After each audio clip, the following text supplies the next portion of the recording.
Marshall, you have worked with so many leaders across the world, coaching them. What is your take on trust? Go back to what Stephen just said. Smart trust. I love the way you just said that because to me, a guy I quote all the time, who's a hero to me, is Alan Mulally. Alan, probably the greatest corporate leader in the world in the last 30 years. He clearly believed in everything Stephen said. And I want to also reinforce one point you made, though. That is clarity and expectations. Alan was very clear. Here's behavior that is and is not acceptable. Here are expectations. And that was clear up front. Now, if you didn't want to buy into these basic values, he wasn't rude. He just said, work someplace else. Just don't work here. But these were pretty reasonable expectations. You have fun, not at other people's expense. You're open, you're honest, you don't put people down. Going back to what Stephen said, though, you do need these guardrails. People need to understand, yes, we have trust. On the other hand, I'm not trusting you to attack your colleagues. I'm not trusting you to act in inappropriate ways. So, Stephen, I really like the way you've said that because does that make sense to you, Stephen? Completely. It's not a blind trust of just indiscriminate, whatever you do, that's abandonment. That's not trusting. It's building the agreement together with expectations, with an agreed upon process for accountability. And when you do that well, then you can become more trusting. And it's a better way to lead because the agreement is governing, not you having to hover over and micromanage.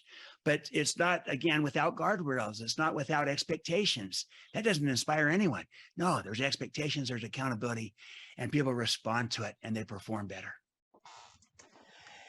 Well, I think we have talked about so much trust, it's not even funny, but I think we probably should try to see if we can summarize all this. So, with no further ado, I think it's time for the Mule summary.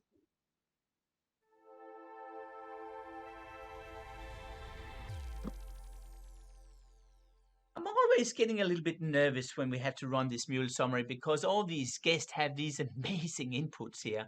But one of the things I picked up from this whole conversation is that trust means that we also are open to show our vulnerabilities up front.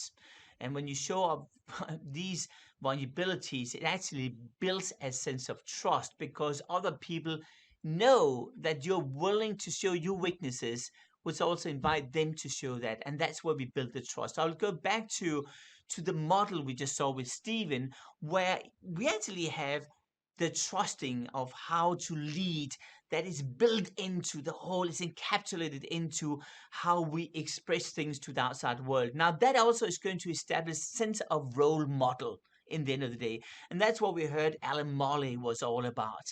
That when Alan Morley was jumping on stage, or if we take any of the other people we've heard, for example, David from Young Brands, they immediately were saying, this is the way I see the world. And that's why we talked about the accountability as well.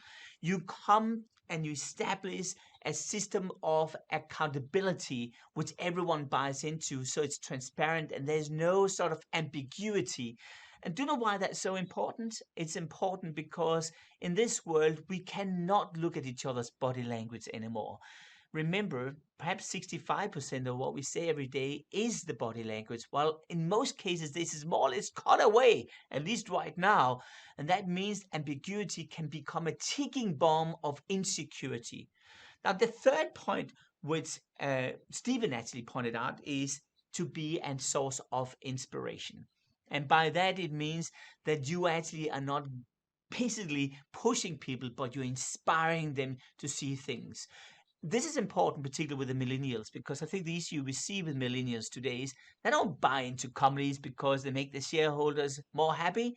They buy into companies because they feel this is inspiration for them, where they want to go.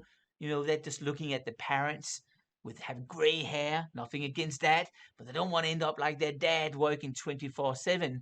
They want to be inspired by their leaders to be different. And that is the biggest challenge I think companies have today. They're not inspiring the next generation to put them into this cookie cutter model. So this may be the summary of the model of today with trust. I guess this is Trust and Inspire, and this was the Mule Summary, even with makeup on. Oh, Marshall. Should we, any reflection from you? Are you good?